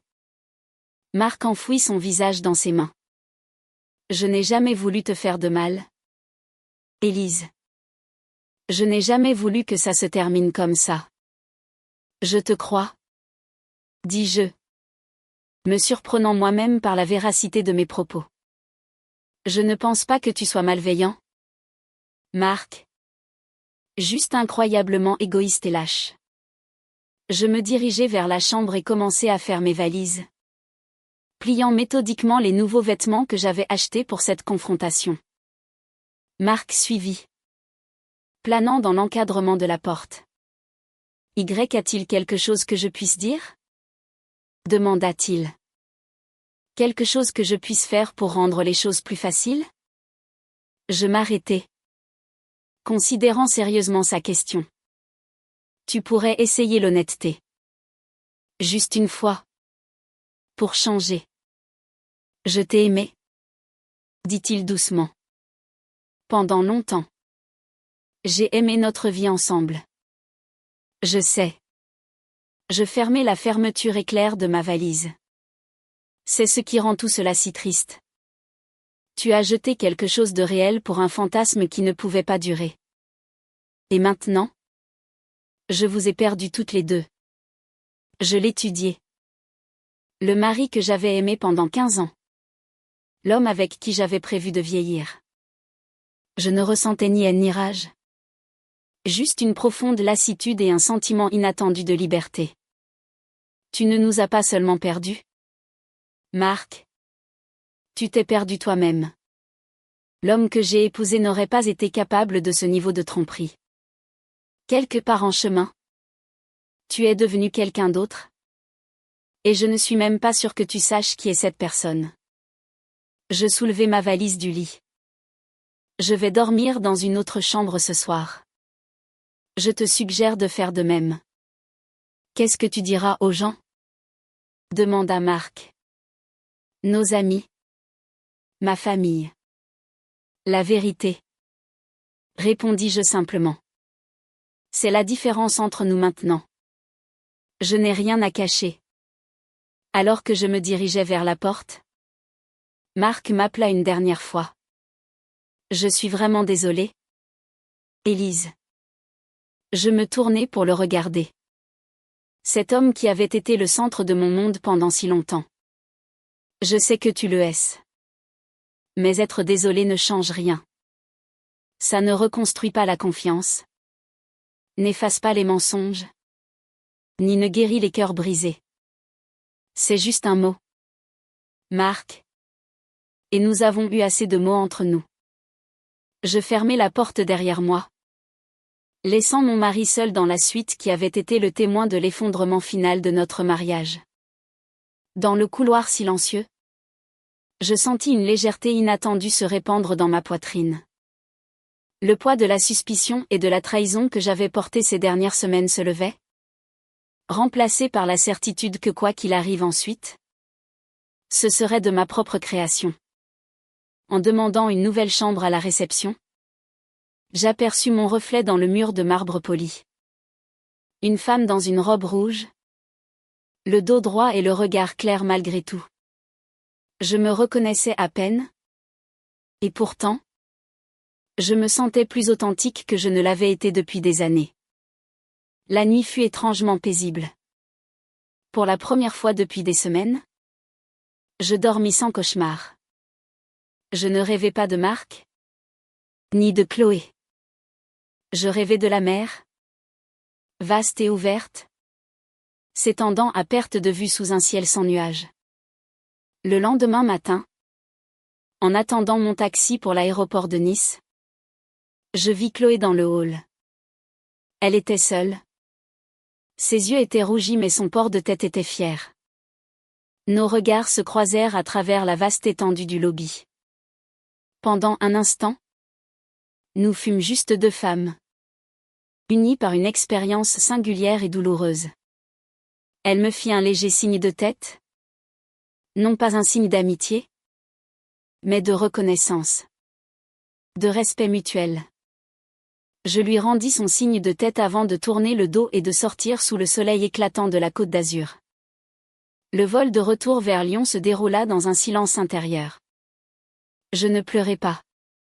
L'heure des larmes était passée. Je me sentais vide. Mais c'était un vide propre. Comme une toile vierge. La maison, quand j'y entrai, me parut différente. Elle n'était plus hantée par des souvenirs. Les objets n'étaient que des objets. La photo de mariage sur la cheminée n'était plus une moquerie, mais simplement un portrait de deux personnes qui n'existaient plus. Je la décrochai et la rangeai dans un tiroir. Le premier appel fut pour mon avocate, une femme vive et pragmatique qui ne perdit pas de temps en condoléances. Elle me posa des questions factuelles, et je lui répondis avec la même précision clinique que j'utilisais pour expliquer une posologie. Le deuxième appel fut plus difficile. C'était pour ma sœur. Quand je lui annonçai, Marc et moi, c'est fini. Il y eut un long silence à l'autre bout du fil. Puis un simple, enfin. Elle savait. D'une manière ou d'une autre. Les gens autour de nous sentent souvent les fissures bien avant que nous ne soyons prêts à les admettre nous-mêmes. Les semaines qui suivirent furent un tourbillon de paperasse, de conversations difficiles et de réajustements logistiques. Marc ne contesta rien. Il accepta toutes mes conditions pour le divorce, comme un homme résigné à sa punition. Il quitta la maison et emménagea dans un petit appartement en ville. Nos interactions se limitaient à des emails froids et impersonnels concernant les finances et la division de nos biens. L'homme qui avait partagé ma vie pendant un tiers de mon existence était devenu un simple correspondant administratif. Je me plongeais dans mon travail à la pharmacie. L'ordre et la logique de ma profession étaient un refuge. Les besoins clairs de mes patients, les formules précises des médicaments, tout cela avait un sens dans un monde qui n'en avait plus. Mes employés remarquèrent un changement en moi. J'étais peut-être plus silencieuse, mais j'étais aussi plus présente. Plus forte. Un soir, environ 2 mois après le fiasco du rêve bleu, je triais de vieux dossiers quand je tombais sur une carte de visite. Chloé Lambert, design d'intérieur. Elle me l'avait probablement donnée au spa, dans le rôle d'Emma. Je la fixai un long moment. Sur une impulsion, je sortis mon téléphone et lui envoyai un court message. Bonjour Chloé. C'est Élise Fournier. J'espère que vous allez bien. Je voulais juste vous dire que la procédure de divorce est en cours. Je suis désolée pour tout ce que vous avez traversé. J'hésitais avant d'appuyer sur envoyer. Était-ce une bonne idée? Qu'est-ce que j'attendais d'elle? Je n'en savais rien. Mais le message était parti. Sa réponse arriva moins d'une minute plus tard. Bonjour Élise. Merci pour votre message. J'espère que vous allez bien aussi. Je suis à Lyon la semaine prochaine pour un projet. Accepteriez-vous de boire un café? Je regardais le message. Surprise. Une partie de moi voulait refuser. Fermer ce chapitre pour de bon. Mais une autre partie, plus curieuse, était intriguée. Que avions-nous à nous dire? Maintenant que l'homme qui nous définissait toutes les deux était hors de l'équation? Avec plaisir, répondis-je. Nous nous sommes donné rendez-vous dans un petit café sur les pentes de la Croix-Rousse. Un quartier que j'avais toujours aimé pour son atmosphère de village au cœur de la ville. C'était un terrain neutre. Loin de ma maison. Loin de mon travail. Loin de la vie que j'avais partagée avec Marc. Quand Chloé arriva, elle avait l'air différente de la femme que j'avais vue à l'hôtel. Ses cheveux blonds étaient coupés dans un carré chic. Et elle portait un pantalon tailleur et un simple chemisier de soie. Elle avait l'air plus professionnelle? Plus posée. L'éclat radieux de la femme amoureuse avait été remplacé par une détermination calme qui me rappelait étrangement la mienne. La gêne initiale fut palpable. Nous commandâmes nos cafés, évitant de nous regarder dans les yeux. Que pouvait-on bien dire? Alors, comment ça va depuis que nos vies ont été ruinées par le même homme? Ce fut elle qui brisa la glace. Vos cheveux sont jolis comme ça, dit-elle en désignant ma coiffure. J'avais abandonné mon chignon strict pour des cheveux lâchés, simplement coupés aux épaules. C'était un petit changement. Mais il me semblait monumental. Merci, répondis-je. J'avais besoin de changement. Je comprends ce sentiment, dit-elle avec un sourire triste.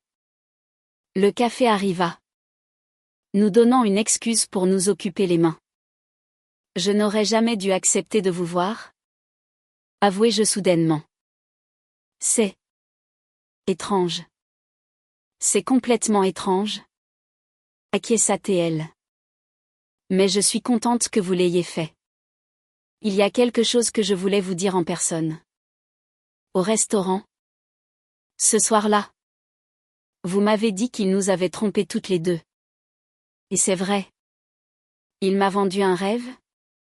Une version de lui-même et d'un avenir qui n'a jamais existé. Il a volé 6 mois de ma vie. Mais il a volé 15 ans de la vôtre.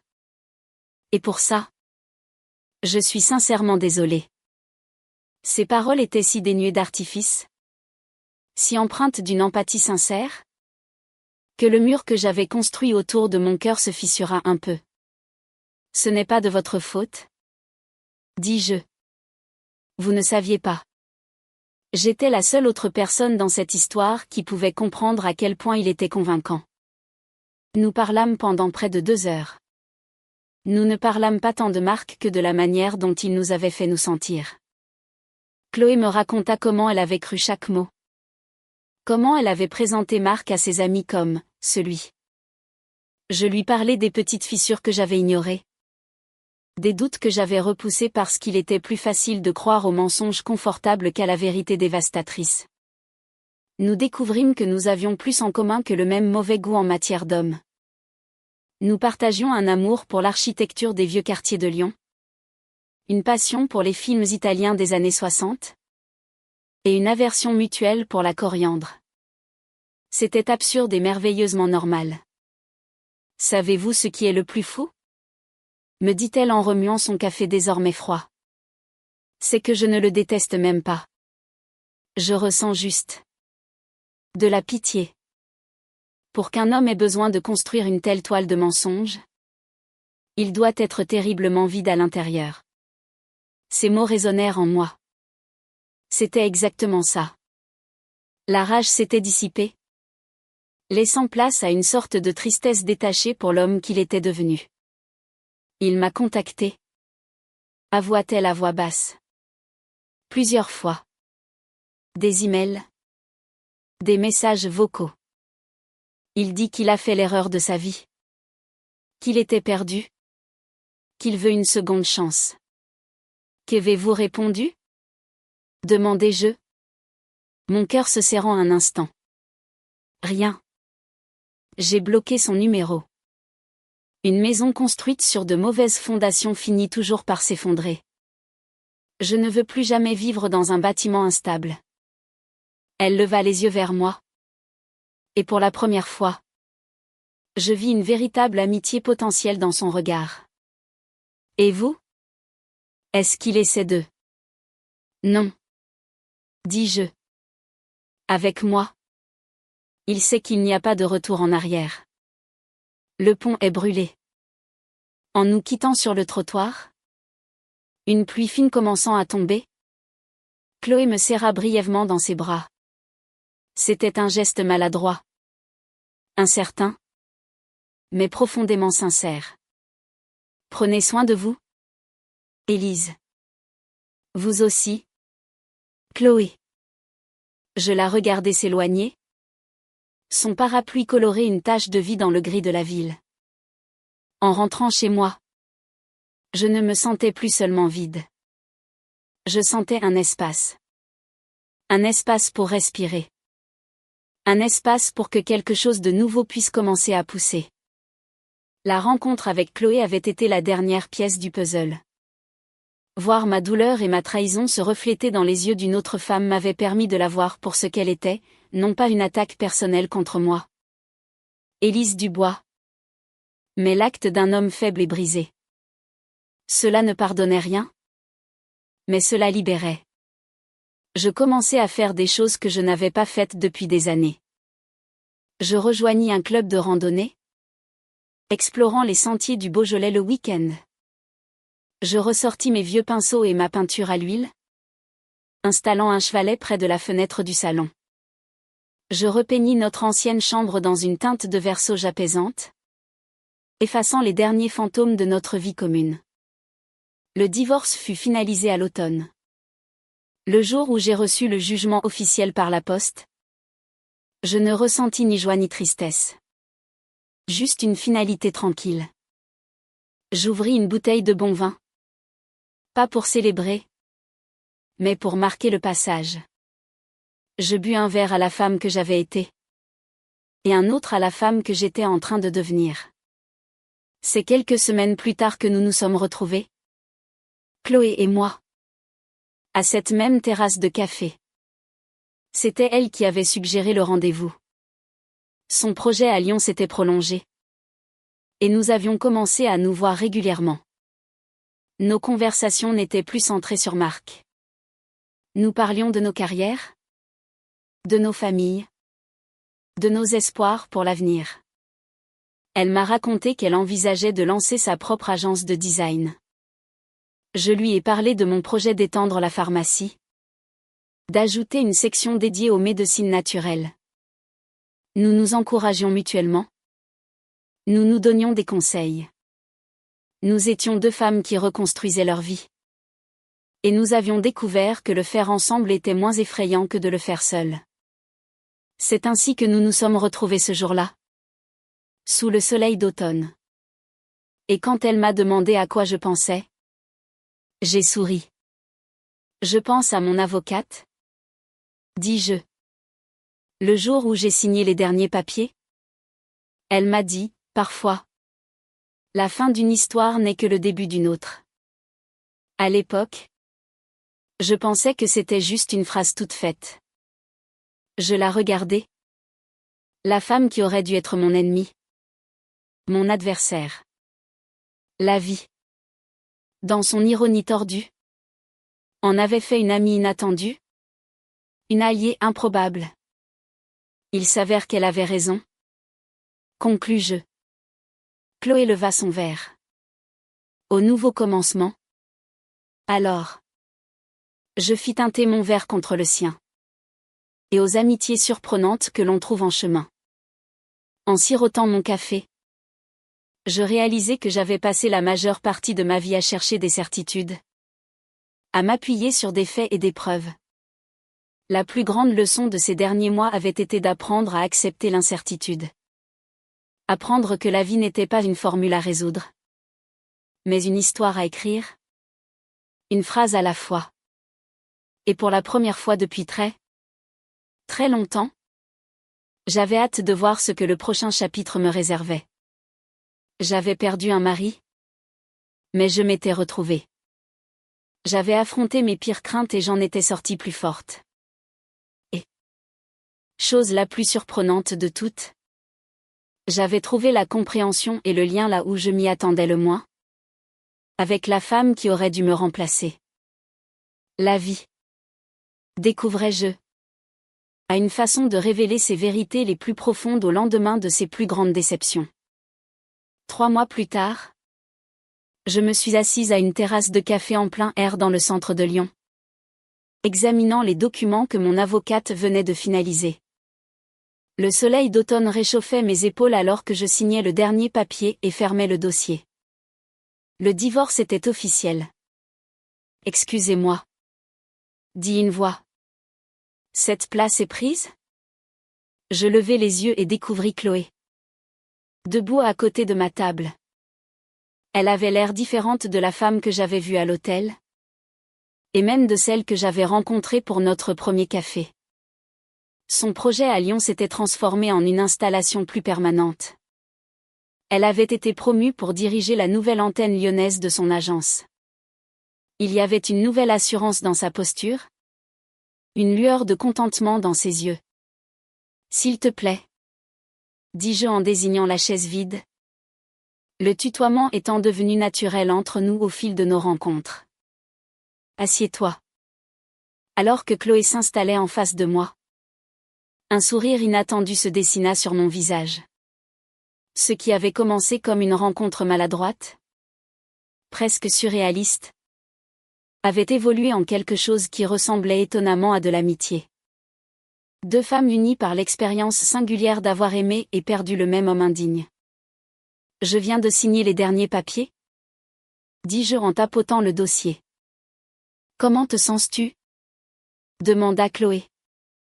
Une inquiétude sincère dans le regard. Je considérais la question. Comment je me sentais ? Pas euphorique. Pas dévastée. Juste. Calme.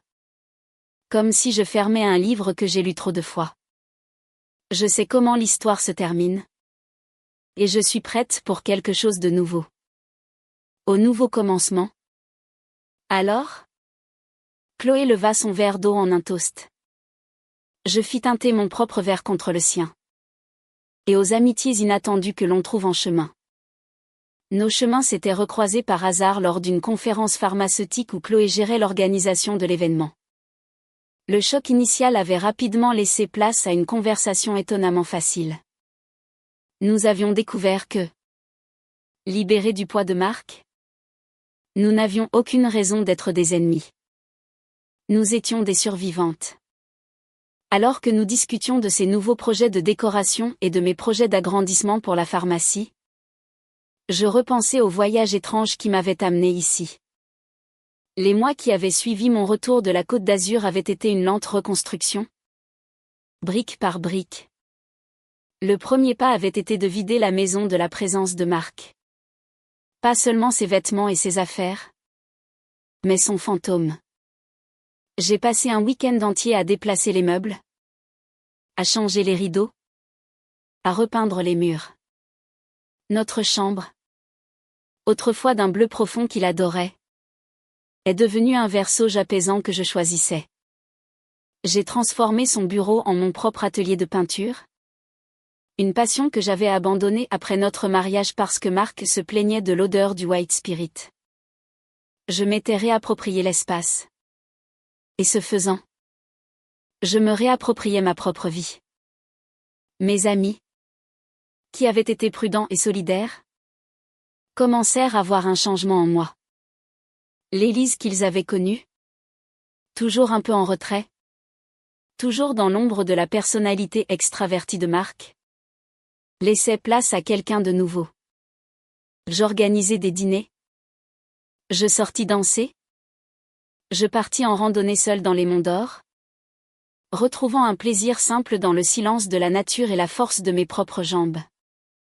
Marc, lui, avait disparu dans le brouillard de sa propre création. J'ai appris par des amis communs qu'il avait quitté son emploi et déménagé à Paris, tentant peut-être de suivre Chloé ou simplement de fuir les ruines de sa vie à Lyon. Son histoire ne m'intéressait plus. Il était devenu un personnage d'un livre que j'avais fini de lire. La véritable guérison, cependant, n'a pas commencé avec la peinture ou la randonnée. Elle a commencé avec le pardon. Pas le pardon de Marc, certaines trahisons sont trop profondes pour être pardonnées, mais le pardon de moi-même. Je me suis pardonné d'avoir été aveugle. De ne pas avoir écouté cette petite voix qui me disait que quelque chose n'allait pas. De m'être contenté d'une version édulcorée du bonheur parce que j'avais trop peur de la solitude. J'ai compris que rester n'avait pas été un signe de faiblesse, mais un acte de loyauté et d'espoir, même si cet espoir était mal placé.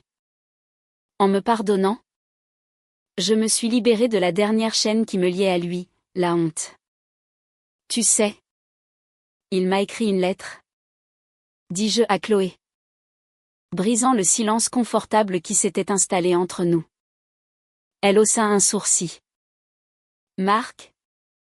Récemment? La semaine dernière. Une lettre de 12 pages. Il l'a envoyée à la pharmacie. Et qu'est-ce qu'elle disait? La même rengaine sur le fait qu'il était perdu et qu'il a fait l'erreur de sa vie? En gros? Oui. Mais il y avait autre chose. Il a essayé d'analyser notre mariage, de pointer du doigt tout ce qui, selon lui, n'allait pas de mon côté. Mon dévouement à mon travail, mon besoin de contrôle, mon manque de spontanéité.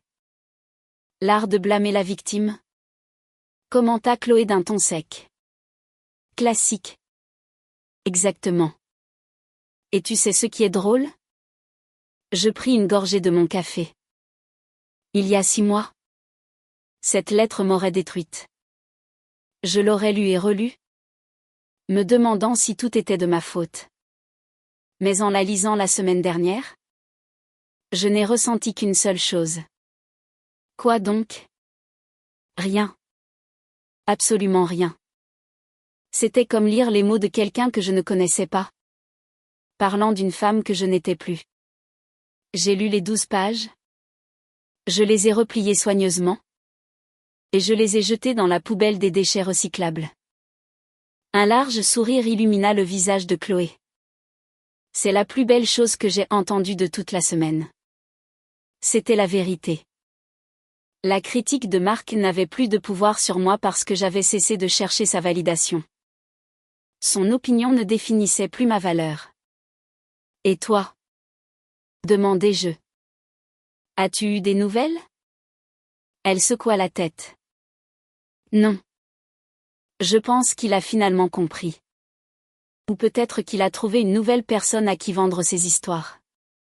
Quoi qu'il en soit, ce n'est plus mon problème. Mon seul problème en ce moment est de décider de la couleur des murs pour le nouveau siège d'une start-up. Ils hésitent entre vert avocat et bleu canard. Nous rîmes toutes les deux. C'était ça. La vie maintenant. Des problèmes concrets. Professionnels. Des dilemmes de couleur. Pas des crises existentielles. Alors que le serveur venait débarrasser nos tasses, mon regard fut attiré par un couple à une table voisine. Ils se tenaient la main, se regardant avec cette intensité des débuts. Pour la première fois, voir cela ne me pinça pas le cœur. Je ne ressentis ni envie, ni amertume. Je leur souhaitais silencieusement bonne chance, consciente que leur histoire, quelle qu'elle soit, n'avait rien à voir avec la mienne. Tu penses que tu pourras refaire confiance un jour? Demanda Chloé. Comme si elle avait suivi mon regard. Je réfléchis un instant. Je ne sais pas si je referai confiance de la même manière. Cette confiance aveugle. Totale. Je pense qu'elle est partie pour de bon. Et ce n'est peut-être pas une mauvaise chose. Mais je crois que je pourrais faire confiance à nouveau. Oui. Parce que la personne à qui je dois faire confiance avant tout, c'est moi. Mon instinct. Mon jugement. C'est la confiance la plus importante à reconstruire. Je la regardai et ajoutai, « Et toi ?» Elle sourit. Je conçois la maison de mes rêves. Pour l'instant, je suis la seule personne que j'ai l'intention d'y inviter. Et ça me va très bien. Nous nous levâmes pour partir. Le soleil commençait à descendre, peignant le ciel de Lyon de teintes roses et dorées. En marchant côte à côte dans les rues pavées, je ressentis une gratitude immense. Pas pour ce qui s'était passé, mais pour ce qui en était ressorti. J'avais survécu. Plus que ça, j'avais prospéré. J'avais transformé la plus grande trahison de ma vie en la plus grande opportunité de ma vie, l'opportunité de me rencontrer enfin. Vraiment. Sans filtre. Sans compromis. Juste moi. Élise. Et c'était plus que suffisant. C'était tout. Cette conversation avec Chloé marqua un tournant. Ce n'était pas un événement grandiose, mais une prise de conscience silencieuse. La douleur, qui avait été une compagne constante pendant des mois, était devenue une simple connaissance. Une silhouette lointaine que je pouvais saluer de la main sans avoir besoin de l'inviter à entrer. L'année qui suivit fut une année de première fois en solo. Le premier Noël où je décorais le sapin exactement comme je le voulais. Avec des ornements dépareillés et kitsch que Marc aurait détesté. Les premières vacances. Un voyage d'une semaine en Italie. Où je mangeais des pâtes dans des restaurants bondés. Seul mais jamais solitaire. Le premier anniversaire que je passais non pas avec une grande fête, mais avec un simple pique-nique au parc de la Tête d'Or, accompagné de ma sœur et de Chloé. Ma relation avec Chloé continua de s'épanouir, devenant l'une des constantes les plus précieuses de ma nouvelle vie. Nous n'étions pas le genre d'amis qui s'appelaient tous les jours, mais nous partagions un lien profond, forgé dans le feu. Elle devint la décoratrice d'intérieur pour l'agrandissement de ma pharmacie. Et je devins sa conseillère non officielle pour les maux de tête liés au stress entrepreneurial. Nos vies professionnelles et personnelles s'entremêlaient de manière naturelle et simple. Un après-midi de printemps, un peu plus d'un an après la signature du divorce, j'étais en train de ranger des boîtes dans l'arrière-boutique de la pharmacie récemment rénovée. Je suis tombée sur une vieille boîte à chaussures remplie de photos de l'époque où Marc et moi étions ensemble. Des photos de nos voyages, de nos dîners entre amis, de la construction de notre maison. Il y a un an, trouver cette boîte aurait provoqué une avalanche de tristesse. Mais ce jour-là, je m'assis sur un tabouret et je les regardais une par une, avec une curiosité presque clinique. Je vis une jeune femme souriante, ses yeux fixés sur l'homme à côté d'elle. Elle avait l'air heureuse. Je ne ressentis ni colère ni regret pour elle. Je ressentis de la compassion. Elle avait fait de son mieux avec les informations dont elle disposait. Elle avait aimé de tout son cœur. Et ce n'était pas sa faute si ce cœur avait été brisé. Je ne reconnus pas entièrement cette femme, mais je lui étais reconnaissante. Reconnaissante pour sa résilience, pour la force qu'elle ne savait pas qu'elle possédait. La force qui m'avait portée jusqu'ici. Je pris la boîte, la refermai sans cérémonie et la rangeai sur l'étagère la plus haute. Ce n'était plus mon présent, mais ce n'était plus un passé que je devais fuir. C'était simplement une partie de mon histoire. Plus tard dans la semaine, Alain Bernard, le détective privé, entra dans ma pharmacie. Je ne l'avais pas revu depuis nos rencontres au café. Il avait l'air exactement pareil. Calme et posé. Élise, dit-il avec un léger sourire. L'endroit est magnifique. Alain. Quelle surprise. C'est grâce à une amie très talentueuse? Dis-je en faisant un geste vers le nouvel agencement. Que puis-je faire pour vous? J'espère que vous n'êtes pas malade. Non. Tout va bien. Me rassura-t-il. En fait, j'étais dans le quartier. Je voulais juste vous donner ça. Il me tendit une petite enveloppe. Je l'ai gardée dans votre dossier.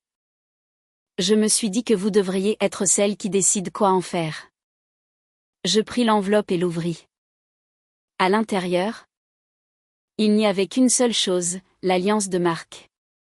Il l'a oubliée sur la table de chevet quand il a finalement quitté l'hôtel. Expliqua Alain. Le personnel de ménage me l'a donnée. J'ai pensé que ce n'était pas à moi de la garder. Je tins l'anneau d'or dans la paume de ma main. Il était lourd. Froid. Un cercle parfait symbolisant une promesse brisée.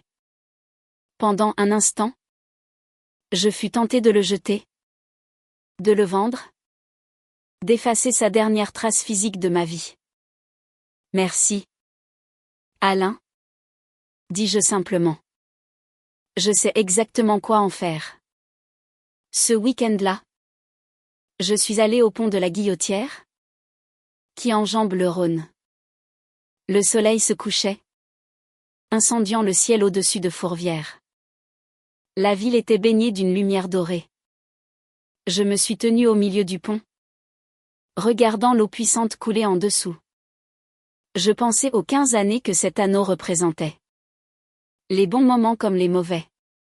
Les rires. Les larmes. Les rêves partagés et les silences qui s'étaient installés. Je ne reniais rien de tout cela. C'était la vie que j'avais vécue. C'était le chemin qui m'avait mené ici. À cet instant précis. Avec une profonde inspiration, je lançai l'alliance dans le fleuve. Il n'y eut pas de grand plouf. Juste un petit ploc presque inaudible. Et elle disparut instantanément dans les courants sombres. Ce n'était pas un acte de colère ou de vengeance. C'était un lâcher-prise. Un dernier adieu. Non pas à l'homme, mais au passé qu'il représentait. Je suis resté sur le pont un long moment, regardant le courant emporter mes souvenirs, les purifiant, les rendant à la ville qui avait été le théâtre de toute ma vie d'adulte. Je ne me sentais pas plus légère, mais plus entière. Chaque morceau de mon histoire, même les plus brisés, était à sa place. En rentrant chez moi, mon téléphone sonna. C'était Chloé. Salut toi. Je suis devant un magasin de carrelage et je suis face à un dilemme existentiel, mosaïque marocaine ou carreau de ciment. C'est pour la salle de bain d'un client. J'ai besoin d'un deuxième avis impartial. Je souris. C'était ma vie maintenant. Des dilemmes de carrelage. Des amitiés solides. Et le bruit apaisant du fleuve qui continuait de couler. Emportant le passé et laissant la place à un avenir aussi vaste et ouvert que le ciel au-dessus de moi. Envoie-moi des photos. Dis-je. Mais je te préviens. Je vote toujours pour la mosaïque. C'est beaucoup moins prévisible. Et en prononçant ces mots, je réalisais à quel point ils étaient vrais. J'avais passé ma vie à chérir le prévisible. Aujourd'hui, je trouvais ma joie dans l'inattendu. J'avais appris que le véritable amour ne consistait pas à trouver quelqu'un pour compléter son monde, mais à construire un monde si complet en soi que l'on est heureux de le partager. Et mon monde, pour la première fois, était entièrement, magnifiquement, le mien.